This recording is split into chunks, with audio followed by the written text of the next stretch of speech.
Brigadier General David Wesley, RMA's 11th President.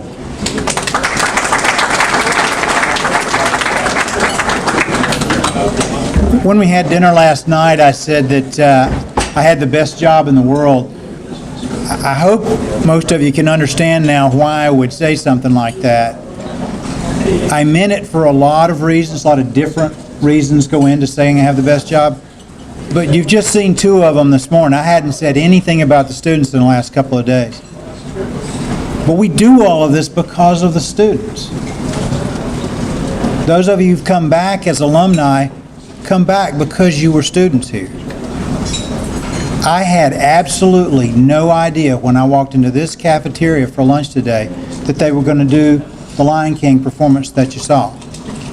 I was unaware until 2 minutes ago that we were going to do a drone demo. That's the beauty of this job. I work with incredible people who do amazing things with young folks. And the young folks are more interesting and exciting than we are. That's what we're doing here. So, I have the privilege of introducing you to one of those young folks now. I told her mother a few minutes ago that in my job I've had to do as many as 27 promotion ceremonies in a single day. So when you do that kind of volume, sometimes it's a little hard to bear down and have it be heartfelt and have it be tailored to the individual. But once in a while you get to introduce somebody that other general officers taught me you can be unqualified about. In Air Force JAG, when you can be unqualified, that means there are no reservations about making the introduction. There's no fear that later on somebody's going to go, wow, you made it sound like that person was really cool. But it didn't turn out that way. I have absolutely no idea what this person's going to say, but here's what I can tell you about her. She's a two-sport athlete. She's an RMA junior.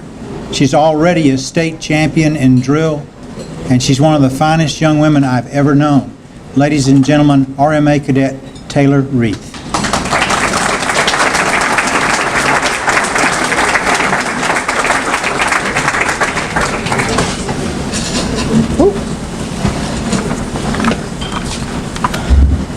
Hello, everyone. Welcome back to the Hill on this lovely Saturday. A special welcome to the class of 1968 who are celebrating their golden anniversary. My name is Taylor Wreath, and I've been here at RMA for 3 years now. I'm class of 2020, which, along with being the brightest class nowadays, is also the best sounding one. Now I usually have no problem public speaking, and as my classmates will tell you, I have no shortage of things to say. But as I was given the opportunity to speak in front of everyone here today, I was frozen with fear. I guess speaking in front of so many wonderful and more experienced people, sorry, it's kind of intimidating. I was racking my brain on how to say what I wanted to, but not in a way that would bore you, as I have had my fair share of horribly boring speeches. Of course, no one in this room has been giving them.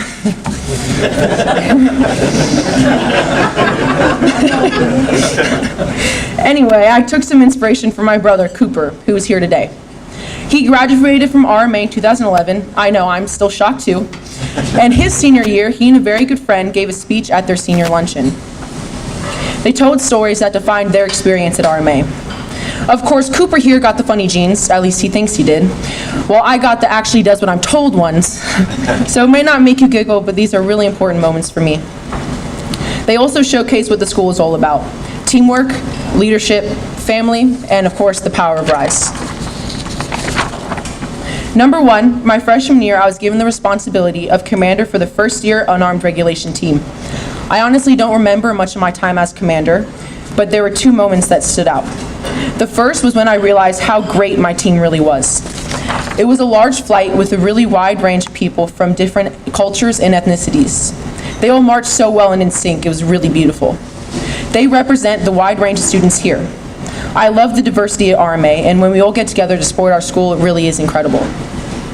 The second moment was our loss at the North Stafford Drill competition. My team, once again, marched very well, but I made a costly mistake. I called the wrong command, and we ended up not placing. I did cry, and may have said some not so nice words, but it was my first taste of failure. Of course I hated it, but now that I look back, I see how it changed me for the better. I was definitely more motivated next year. When I was on the advanced team, I wanted to be better than perfect. Obviously that paid off as we kind of won the state championship, so I'm not complaining. But overall, drill has been a huge part of my RMA experience, and there is no other team on campus like it or are as close as we are. We really are a family. Also, wish us luck this year as we head to nationals in Ohio, which is our biggest challenge yet. Moving on, I hope to attend the Air Force Academy after my time at RMA. And to help me get there, I joined the High Flight program. In case you don't know, High Flight is a specialized track for students that want to attend any of the service academies. I have Colonel Link as my mentor, special help from the wonderful Chief Gamache, and best of all, morning PT. 500 in the morning, if you were wondering. It's a really fun time. But last year was my first year in the program, and the first PT is something I will never forget. I kind of blocked most of it out at this point, but I'm pretty sure I fainted, I cried, and threw up on multiple occasions. Not to mention all the times I fell, and I fell a lot. I saw how long I had to go, but it motivated me that much more to improve, just like the North Stafford meet. I said that I fell a lot, but I also stood back up every time. RMA can certainly test your limits, thank you Dr. Kuzno and Colonel Casarino, but it also gives you the support to step up and take charge. This is crucial to learn, as in life you will have to do the same. The power of RISE, in my opinion, is embodied in every student that goes to RMA. For my last point, there were many to choose from as there are so many opportunities here. But something that has truly enriched my time here has been the class of 1970 and 2020 partnership. Over the last 2 years, I've had the pleasure to get to know the delightful men of 1970. Whether it was going to the melting pot just to hang out, listening to some of their riveting life stories, or paintballing, meeting them has really made me feel like I am part of something bigger here at RMA. The RMA family, or as I like to say, the rowdy, merry, and amazing family. Get it? Yeah. Sorry, that was a cheesy one, but in all seriousness, these men have really inspired me, especially Mr. Abelcop, who has planned a lot of the events. I've gotten to know him very well, so thank you all for what you've done.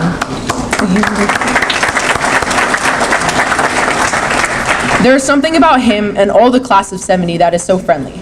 It must be the big glasses or something, I don't know. But I really encourage all of the alumni to do what they are doing or something to reach out to their 50th class, as it can make all the difference to the current cadets at RMA. It certainly has made a difference to my experience. As I end this speech, which has caused my palms to sweat and knees to shake, I would like to give a big thank you to all of the alumni here. I know that in some way you have contributed to this school in order to make it a better place for me and generations to come. I can't wait to join the alumni family in May of 2020. Only 570 days away, but who's counting? It will be an honor when the time comes, but I still have work to do, so thank you.